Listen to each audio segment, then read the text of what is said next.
So hello friends, you all welcome back to the new video. In this video we are going to study pharmacology. So let's start from the how to study pharmacology. जैसे कि पिछली video में हमने देखा pathology को कैसे study करेंगे या फिर उसको एग्जाम में हम कैसे लिखेंगे या फिर उसकी नोट्स हम कैसे निकालेंगे. तो इस वीडियो में हम देखेंगे फार्मेकोलॉजी की स्टडी कैसे करेंगे. बहुत सारे स्टूडेंट को ये प्रॉब्लम आता है कि फार्मेकोलॉजी की स्टडी कैसे करेंगे या फिर उसके नोट्स कैसे बनाए, स्टार्ट कहाँ से करें. तो फार्मेकोलॉजी में मोस्टली हम किसकी स्टडी करते हैं, तो ड्रग्स की स्टडी करते हैं. सो ड्रग्स के रिलेटेड कौन सी मेन टॉपिक या फिर इंपॉर्टेंट होता है, तो एक रिसेप्टर्स, ओके, फिर उसका क्लासिफिकेशन, ये कुछ इंपॉर्टेंट है जो कि फार्मेकोलॉजी में हमें पता होना चाहिए. सो राइटिंग कहाँ से स्टार्ट करें या फिर एग्जाम में कैसे स्टार्ट करेंगे.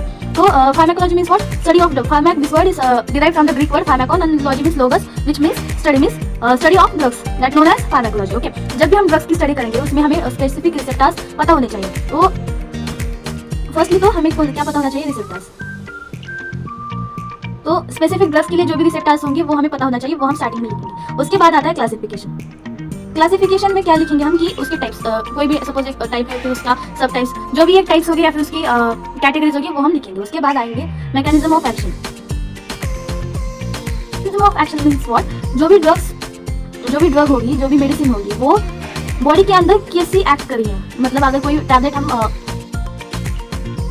टैबलेट हम ले रहे हैं तो वो स्टमक में जाके कैसी रिजल्ट होगी या फिर उसकी वजह से बॉडी में क्या इफेक्ट हो रहा है या फिर जो भी प्रोसेस होगी वो हम किसमें लिखेंगे, मैकेनिज्म ऑफ एक्शन. मतलब ड्रग्स का पूरा रूट हम किसमें लिखेंगे, मैकेनिज्म ऑफ एक्शन में. उसके बाद हम लिखेंगे एडवर्स इफेक्ट. अब एडवर्स इफेक्ट में हम क्या लिखेंगे, जो भी ये मैकेनिज्म हो रहा था तो वो कंप्लीट हो गया, वो प्रोसेस कंप्लीट हो गया, लेकिन जो भी ड्रग्स होगा, जो भी मेडिकेशन होगा वो बॉडी पे क्या करे, कुछ हाइपर सेंसिटिविटी रिएक्शन कॉज हो रहा है, उसे ही हम एडवर्स इफेक्ट बोलेंगे. मतलब कभी कभी कुछ मेडिसिन हमें सूट नहीं करती या फिर कुछ सोप्स होते हैं वो सूट नहीं करते तो बॉडी क्या करती है, हाइपर सेंसिटिविटी रिएक्शन शो करती है. मतलब एलर्जीज होना, कुछ रैशेस होना और कुछ कंडीशन में सीवियर एडवर्स इफेक्ट भी शो होते हैं, तो वो हम लिखेंगे. उसके बाद हम लिखेंगे उस ड्रग्स के यूजेस, कि ड्रग्स किस और चीज़ के लिए यूज हो सकते हैं या फिर उस ड्रग के यूजेस क्या क्या है. ओके, उसके बाद हम लिखेंगे कॉन्ट्राइंडिकेशंस. कॉन्ट्राइंडिकेशन में हम क्या लिखेंगे कि कॉन्ट्राइंडिकेशन मतलब हम ये जो ड्रग्स है वो किसको नहीं देना चाहिए. प्रेग्नेंट है या फिर कुछ चिल्ड्रन है, अंडर एज है, ओवर एज है, जो भी ऐसी एज वाइज और जो भी प्रेग्नेंट्स, मतलब जो भी कंडीशन वाइज जो भी पेशेंट होंगे उनमें नहीं देना है. सो वो हम लिखेंगे कॉन्ट्राइंडिकेशन में, मतलब किसको नहीं देनी है वो सब किस में लिखेंगे हम, वो सब चीजें हम लिखेंगे कॉन्ट्राइंडिकेशन में. अगर ये भी होने के बाद आपको और भी लिखना है तो आप इसमें स्पेशल पॉइंट्स कुछ ऐड कर सकते हो. स्पेशल पॉइंट्स में हम क्या ऐड करेंगे, फर्स्टली तो रूट्स ऑफ ड्रग हम ऐड कर सकते हैं. रूट ऑफ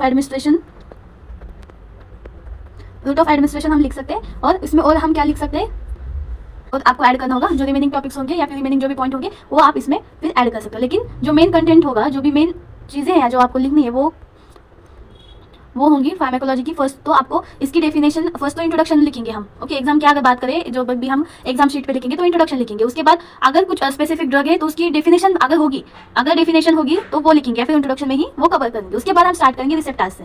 उसके बाद उसका क्लासिफिकेशन लिखेंगे. उसके बाद मैकेनिज्म ऑफ एक्शन लिखेंगे. उसके बाद उस ड्रग का जो भी एडवर्स इफेक्ट होगा बॉडी पर वो, फिर उसका कॉन्ट्राइंडिकेशंस भी हम लिखेंगे. आफ्टर द कॉन्ट्राइंडिकेशन अगर आपके पास कोई और पॉइंट्स है या फिर जो भी आप लिख सकते हैं तो वो स्पेशल पॉइंट्स में आएंगे, जैसे रूट ऑफ एडमिनिस्ट्रेशन हो गया और अदर स्पेसिफिक पार्ट्स भी आप इसमें लिख सकते हैं. या फिर मैंने कुछ इजी वे में बताया कि कहाँ से स्टार्ट करना है, कहाँ पे एंड करना है, इसमें आप अपनी तरफ से और भी ऐड कर सकते हो. So that's it for today's video. मिलते हैं अगले वीडियो में, तब तक के लिए चैनल को लाइक, शेयर और सब्सक्राइब कर दीजिएगा. मिलते हैं अगले वीडियो में, तब तक के लिए बाय बाय.